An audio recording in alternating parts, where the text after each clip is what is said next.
Bird helps snow leopard break abscess. Minutes later, something terrible happens.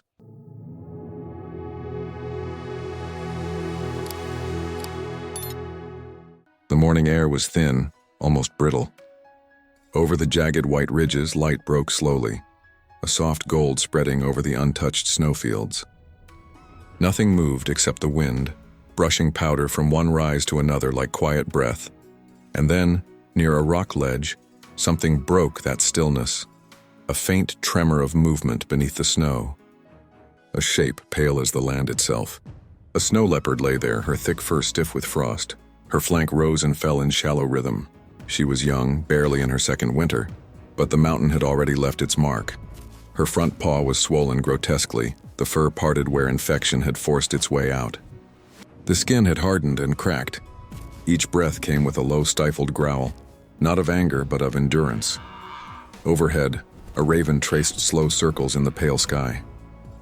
The bird's wings caught the light like ink brushed against glass. It was alone, too, carried by cold wind currents that swept along the cliffs. It cried once, a hollow sound that echoed through the valley, and then descended. The leopard's eyes opened, faint yellow beneath snow-dusted lashes. She didn't flinch. The raven landed a few paces away, claws scraping the ice, and tilted its head.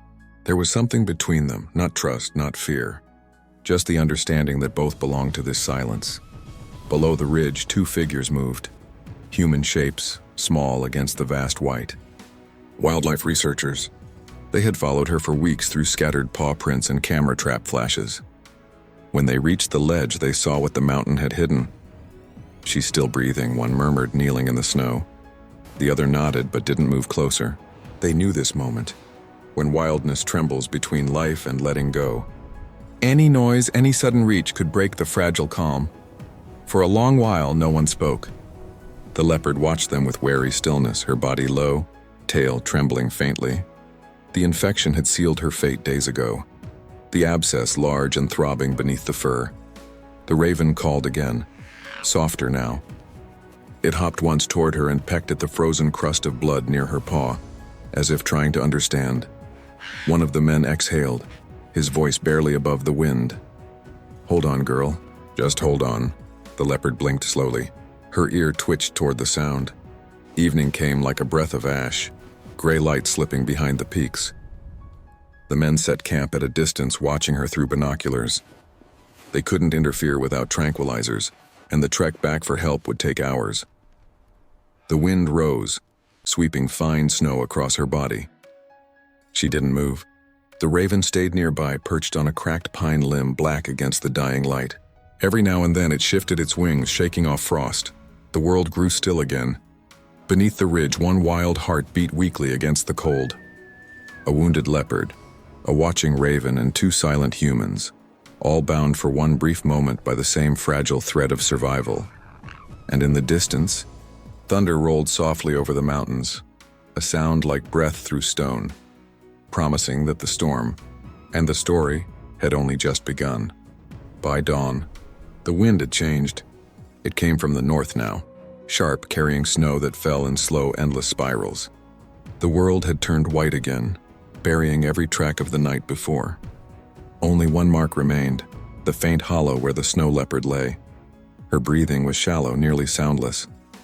Frost gathered on her whiskers, her eyes half open but unfocused.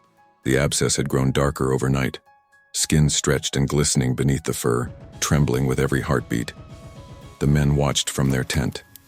They had built a small fire, careful that the smoke drifted away. There was little else they could do but wait and pray the storm would ease enough to call for help. Then, through the blur of snow, a shadow cut across the ridge. The raven. It came gliding low, black wings slicing through the pale wind. It landed beside her once more, feathers ruffled, eyes glinting with alert intelligence. For a long time it only watched, the way creatures do when something sacred is unfolding. The leopard's tail moved, slow and weak. The raven stepped closer, one cautious hop, then another. It cocked its head, listening to the faint rumble of her chest, that slow, tired rhythm of life. Then, suddenly, it pecked. A sharp, deliberate motion, right at the swollen edge of her paw. The leopard flinched, claws flexing weakly. The raven struck again, and a faint line of dark blood welled through the frozen fur. From the camp, the men rose to their feet, stunned. It's helping her, one whispered. The bird continued, patient and precise. Each touch of its beak broke what had trapped her, the abscess giving way to a trickle, then a thin stream. The pressure beneath her skin eased, the swelling softening in the cold. The leopard groaned, a sound so low it could barely be called pain. She lifted her head, staring at the bird, eyes glassy with exhaustion. The raven stopped, stepped back, and waited. Minutes passed. The snow fell heavier. Steam rose faintly where warm blood met frost. Then, as if knowing its work was done, the raven spread its wings. One gust, 2 strokes, and it was gone, swallowed by the storm. The men exhaled together, unable to speak. They watched the leopard shift, curling her paw close to her chest. Relief was a fragile thing, but it was there, visible in the slowing of her breath, in the faint lift of her head. Hours later, when the wind stilled, they moved closer. Her eyes followed them but did not resist. One of them poured a few drops of melted snow near her muzzle. She licked weakly, her tongue leaving faint trails on the ice. "You're safe now," he murmured. But the mountains keep their own truths. By the time the first rays of afternoon light broke through the storm, the raven's tracks were already gone, lost under new snow. The leopard rested calmer now, her body rising with slow breaths. The men stayed close, waiting for a sign that she might rise, and then somewhere in the distance a crack of ice echoed, deep and rolling like thunder through stone. Both men looked up. Above them, high on the slope, a slab of snow shifted. A soft rumble became a roar, avalanche. They had only seconds. One man shouted, grabbing his partner's arm as the mountain broke loose, a white river surging down the ridge. The leopard raised her head once, her eyes wide in sudden clarity. Then the world disappeared in sound and snow. The mountain was quiet again, not peaceful, just emptied of sound. The kind of quiet that comes only after the earth has spoken. The avalanche had torn through the slope like a living wave, burying everything in its path. When it passed, the world seemed to stop breathing. Wind drifted over the wreckage, carrying fine powder through the air like smoke. From beneath a ridge of snow, a gloved hand pushed through. One of the men, dazed, gasping. His partner followed moments later, coughing, covered in ice. They were alive somehow. Their camp was gone, swallowed whole, and then they remembered her. They began to dig. The snow was heavy, clinging to their sleeves, the cold cutting deep into their skin. They searched where the ledge had been, where the leopard had last lain. Each handful of snow was a question without an answer. Minutes stretched into nearly an hour. Then one of them stopped. "Here," he whispered. A patch of fur, white matted, streaked with red. They cleared the snow carefully, hands trembling. The leopard lay half buried, chest rising faintly, a slow rhythm against the silence. Alive. Her paw was still raw, but the swelling had lessened. The abscess drained, the wound open but clean. The work of the raven had saved her more than anyone could have known. The men stayed close, speaking softly to each other, as if afraid to disturb the stillness. One melted a handful of snow in his palm and let the water fall against her muzzle. She stirred, her eyes opening to slits. High above them, a black shape circled once against the pale sky. The raven, alive too, riding the cold wind. It cawed once, a single echo rolling through the mountain valley. The sound was neither mourning nor triumph.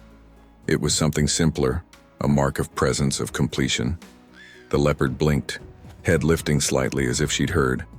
Then she tried to move. Her muscles quivered, unsteady, but she pushed against the snow. Inch by inch, she rose to her feet. The men stepped back, giving her space. There was nothing more they could do now. Her life belonged to the mountain again. She paused only once before moving away, turning her head toward them for a fleeting heartbeat. Her breath hung in the cold air, visible, alive. Then she limped slowly into the whiteness, her figure blending with snow, each step steadier than the last. The raven followed, gliding low, then perching on a high outcrop above her path. It watched until her form disappeared into the folds of the mountain, then spread its wings and vanished into the cloud bank. Evening returned with a dim glow behind the peaks. The men stood for a long time, surrounded by what the avalanche had left behind. Broken gear, crushed tents, silence. But they weren't thinking about the loss anymore. One of them finally spoke, his voice almost carried away by the wind. She lived. The other nodded. And something helped her do it. Snow began to fall again, quiet, endless. The ridge looked untouched once more, as though nothing had ever happened there at all. Yet for those who had witnessed it, the mountain would never feel the same. Far away, in a narrow pass, the snow leopard found a hollow between rocks and curled inside. Her breath steadied, her eyes closing against the wind. Above her, perched on a pine branch, the raven sat, silent now, feathers ruffled against the cold.